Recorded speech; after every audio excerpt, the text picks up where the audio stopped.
আসসালামু আলাইকুম। সবার আগে বাছাই করা 10টি আন্তর্জাতিক খবর জানিয়ে দেব। প্রথমেই থাকছে শিরোনাম। তবে তার আগে অনুরোধ থাকবে ভিডিওটিতে একটি লাইক দিবেন।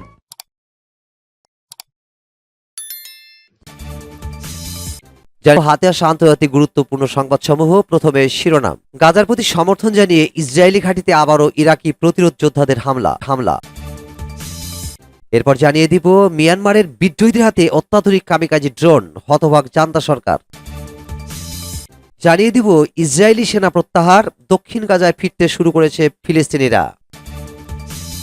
এবার জানিয়ে দিব ইরান সময় মতো ইসরায়েলের জবাব দেবে, ইরানের সামরিক বাহিনীর প্রধান মেজর জেনারেল মোহাম্মদ হোসেন বাগেরির হুঁশিয়ারি। এবং সর্বশেষ জানিয়ে দিব ইউক্রেনের বিদ্যুৎ কেন্দ্রের ড্রোন হামলা পারমাণবিক দুর্ঘটনার ঝুঁকি বাড়িয়েছে বলছে জাতিসংঘ। এতক্ষণ শুনছিলেন সংবাদ শিরোনাম, এখন বিস্তারিত।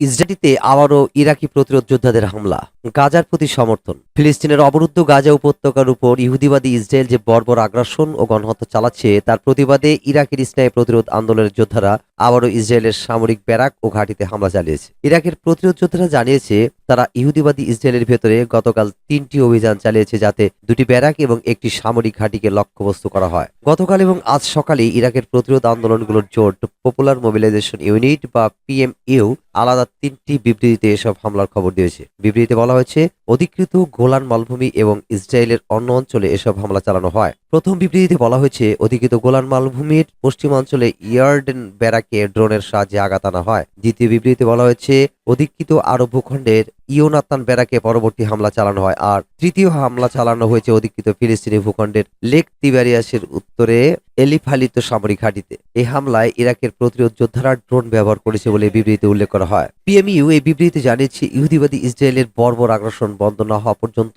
তাদের হামলা অব্যাহত থাকবে। গতকালের প্রথম হামলার কয়েক ঘন্টা আগে ইরাকের প্রতিরোধ যোদ্ধারা ইহুদিবাদী ইসরায়েলের এইলাত বন্দরে গুরুত্বপূর্ণ লক্ষ্যবস্তুতে ড্রোন দিয়ে হামলা চালায়। গত 7 অক্টোবর থেকে দখলদার ইসরায়েল গাজায় বর্বর আগ্রাসন ও গণহত্যা শুরু করেছে। এরপর থেকে ইরাকের প্রতিরোধ যোদ্ধারা ইসরায়েলের ভেতরে বহু সংখ্যক গুরুত্বপূর্ণ বিমানবন্দর, সমুদ্র বন্দর ও সামরিক ঘাঁটিতে হামলা চালিয়েছে। সূত্র পার্টস টুডে।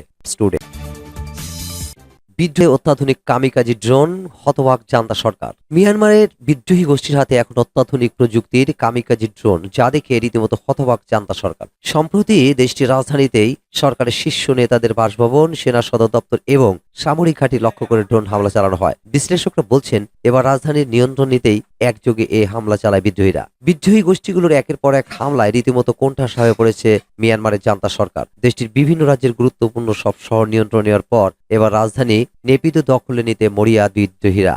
চলছে তীব্র লড়াই। এরই মধ্যেই সম্প্রতি জান্তা সরকারের শীর্ষ নেতাদের বাসভবন, সেনাবাহিনীর সদর দপ্তর এবং বেশ কয়েকটি সামরিক ঘাঁটি লক্ষ্য করে হামলা চালিয়ে নিজেদের শক্তি জানান বিদ্রোহীরা। এমনকি নেপিদো আন্তর্জাতিক বিমানবন্দর লক্ষ্য করেও চালানো হয় হামলা। দুর্ধর্ষ এসব হামলায় ব্যবহার করা হয়েছে অত্যাধুনিক প্রযুক্তির কামিকাজি ড্রোন, যা দেখে রীতিমতো হতবাক জান্তা সরকার। বিদ্রোহীরা কোথায় পেল অত্যাধুনিক অস্ত্র তার সন্ধান খুঁজে পাচ্ছে না জান্তা বাহিনী। তাদের ধারণা বিভিন্ন শহর নিয়ন্ত্রণের পর এবার রাজধানী দখলে নিতে চায় বিদ্রোহীরা, আর এজন্য দুর্ধর্ষ সব ড্রোনের পাশাপাশি ব্যবহার করা হতে পারে অত্যাধুনিক এই অস্ত্র। এদিকে 3 বছর আগে ক্ষমতা দখল করা মিয়ানমারের সামরিক জান্তা সরকার আরও একটি বড় পরাজয়ের মুখে পড়েছে। এবার পূর্বাঞ্চলীয় থাইল্যান্ডের সীমান্তবর্তী শহরের নিয়ন্ত্রণ হারাতে যাচ্ছে জান্তা বাহিনী। সেনা অভ্যুত্থান বিরোধী অন্য সশস্ত্র গোষ্ঠীগুলোর সঙ্গে মিলে কয়েক সপ্তাহ ধরে হামলা চালিয়ে আসছিল জাতিগত কারেন বিদ্রোহীরা। বিদ্রোহীদের তীব্র হামলার মুখে সীমান্তবর্তী মাওয়াদ্দির শহরের শত শত সেনা বাধ্য হয়ে আত্মসমর্পণ করে। থাইল্যান্ডের সঙ্গে মিয়ানমারের স্থল বাণিজ্যের বেশিরভাগই হয়ে থাকে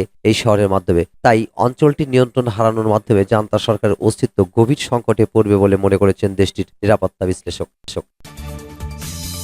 ইসরায়েল প্রত্যাহার, দক্ষিণ গাজায় ফিরছেন ফিলিস্তিনিরা। দক্ষিণ গাজা থেকে সেনা প্রত্যাহার করে নিয়েছে ইসরায়েল। এ ঘোষণার পরপরই দক্ষিণ গাজার খান ইউনিসে ধ্বংস হয়ে যাওয়া বাড়িঘরে ফিরতে শুরু করেছেন ফিলিস্তিনিরা।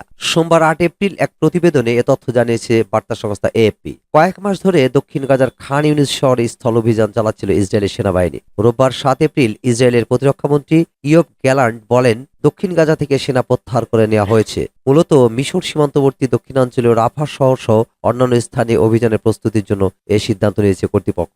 এদিন ইসরায়েলের প্রতিরক্ষা বাহিনীর লেফটেন্যান্ট জেনারেল হার্জি হাবেলি এক সংবাদ সম্মেলনে জানিয়েছেন সেনা সরিয়ে নেওয়া মানে অভিযান বন্ধ এমনটি বলা যাবে না, তবে গাজায় ইসরায়েলের উদ্দেশ্য পুরোপুরি সফল হয়েছে বলেও জানান তিনি। ইসরায়েলের দক্ষিণ গাজা থেকে সেনা সরিয়ে নেওয়ার খবরের পরই খান ইউনিসে ফিরে আসতে শুরু করেছেন বাস্তুচ্যুত ফিলিস্তিনিরা। তবে যুদ্ধবিধ্বস্ত শহরের পরিস্থিতি দেখে কান্নায় ভেঙে পড়ছেন অনেকেই। খান ইউনিসে ফিরে বার্তা সংস্থা এএফপি কে মাহাতাহের নামের 3 সন্তানের এক মা বলেন, চারদিকে লাশের গন্ধ পাচ্ছি। মাহা আরো বলেন, আমাদের শহর আর শহর নেই, শুধুই ধ্বংসস্তূপ, এখানে কিছুই নেই। রাস্তা দিয়ে যখন হেঁটে যাচ্ছিলাম তখন আমি কান্না আটকাতে পারছিলাম না। তিনি বলেন, প্রত্যেক রাস্তায় বুলডোজার চালানো হয়েছে। আমি মানুষজনকে মাটি ঘুরে মরদেহ বের করতে দেখেছি। গত 7 অক্টোবরের আগে খান ইউনিসে 4 লাখেরও বেশি মানুষ বসবাস করত। কয়েক মাসের ইসরায়েলের লাগাতার বোমা হামলা ও হামাস সদস্যদের সঙ্গে লড়াইয়ে শহরটির অধিকাংশ স্থানই ধ্বংস হয়ে গেছে। গাজায় হামাস পরিচালিত সবশেষ তথ্য অনুযায়ী 6 মাসের বেশি সময় ধরে চলা ইসরায়েলি হামলায় 33,000-এরও বেশি ফিলিস্তিনি নিহত হয়েছেন আর আহতের সংখ্যা 75,000 ছাড়িয়েছে। ইরান মতো ইসরায়েলের জবাব দেবে। ইরানের সামরিক বাহিনীর প্রধান মেজর জেনারেল মোহাম্মদ হোসেন বাগেরি বলেছেন, দামেস্কের তেহরান দূতাবাসে ইসরায়েলি হামলা জবাবহীন থাকবে না। তিনি বলেন, কিভাবে এবং কখন জবাব দেবে তা নির্ধারণ করবে ইরান। ইরানের আধা সরকারি আইএসএন-এর সংবাদ সংস্থা এ তথ্য জানিয়েছে। উল্লেখ্য, 1 এপ্রিল সিরিয়ার রাজধানীতে ইরানি দূতাবাসে ইসরায়েলি বোমা হামলায় ইরানের 2 শীর্ষ সেনা কমান্ডার নিহত হয়েছে। ইরান এই ঘটনার প্রতিশোধ গ্রহণের সিদ্ধান্ত নিয়েছে। বাঘেরি বলেন, ইরান নিখুঁতভাবে প্রতিশোধমূলক অভিযান চালাবে, এতে জায়নবাদী সরকার তাদের কাজের জন্য অনুতপ্ত হবে। তিনি বলেন, ইরান দূতাবাসে ইসরায়েলের হামলাকে আত্মঘাতী মিশন হিসেবে অভিহিত করেন। মানবতার সাথে বিশ্বাসঘাতকতা। জাতিসংঘ মানবিক বিষয়ক ও জরুরি ত্রাণ বিষয়ক আন্ডার সেক্রেটারি জেনারেল মার্টিন গ্রিফিথাস শনিবার গাজায় হামাসের বিরুদ্ধে ইসরায়েলের যুদ্ধকে মানবতার সাথে বিশ্বাসঘাতকতা বলে নিন্দা জানিয়েছেন। এক বিবৃতিতে বিদায়ী মানবতাবাদী কর্মকর্তা মানবতার সাথে এই বিশ্বাসঘাতকতার জন্য একটি সম্মিলিত সংকল্পের আহ্বান জানান। প্রায় 7 মাস ধরে যুদ্ধটি চলছে। সূত্র the news international, AFP. Ukraine বিদ্যুৎ কেন্দ্রে ড্রোন হামলা পারমাণবিক দুর্ঘটনার ঝুঁকি বাড়িয়েছে। জাতিসংঘ। রাশিয়া নিয়ন্ত্রিত ইউক্রেনের জাপোরিঝিয়া বিদ্যুৎ কেন্দ্রে ড্রোন হামলা একটি বড় পারমাণবিক দুর্ঘটনার ঝুঁকি বাড়িয়েছে বলে সতর্ক করেছে জাতিসংঘের পরমাণু পর্যবেক্ষণ সংস্থা। একই সঙ্গে এই হামলার তীব্র নিন্দা জানিয়েছে সংস্থাটি। খবর বিবিসি। রোববার 7 এপ্রিল ইউরোপের বৃহত্তম পারমাণবিক বিদ্যুৎ কেন্দ্রটিতে ড্রোন হামলা চালানো হয়। এতে 3 জন আহত হয়েছেন। এই হামলার পেছনে ইউক্রেন জড়িত বলে অভিযোগ করেছে রাশিয়া, কিন্তু রাশিয়ার এই অভিযোগ অস্বীকার করেছে কিয়েভ। অনেক আগে থেকেই এ ধরনের হামলার বিষয়ে সতর্ক করে আসছে জাতিসংঘের আন্তর্জাতিক পরমাণু শক্তি সংস্থা আইএইএ প্রধান রাফায়েল গ্রোসি সামাজিক মাধ্যম এক্সে দেওয়া এক বিবৃতিতে বলেছেন যে জেএনপিপিতে হামলার ঘটনাটি বেপরোয়া ও পারমাণবিক নিরাপত্তার জন্য একটি বড় হুমকি। 6টি চুল্লি সহ দক্ষিণ ইউক্রেনের জাপোরিঝিয়া বিদ্যুৎ কেন্দ্রটি ইউরোপের বৃহত্তম বিদ্যুৎ কেন্দ্র। 2022 সালে ইউক্রেনে রাশিয়ার সামরিক অভিযানের পর এই বিদ্যুৎ কেন্দ্রটি তারা অবরোধ করে এবং পরে দখল করে নেয়।